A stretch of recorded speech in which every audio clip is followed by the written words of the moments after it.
An opening statement is generally a chance for the party to lay out their case for the hearing panel. They should communicate to the hearing panel how all of their evidence will fit together and why their position is the right one. This is not the time to present evidence or arguments. The case presenter for the executive director will make their opening statement first, followed by the industry member. Thank you for your opening statement, Mr. Kirkland. Mr. Best, you may now present your opening statement.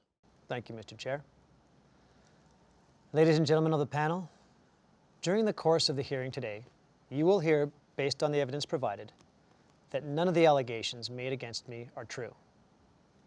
I will demonstrate through my witness, mortgage broker Steve Thomas, that I did not participate in the alleged mortgage fraud.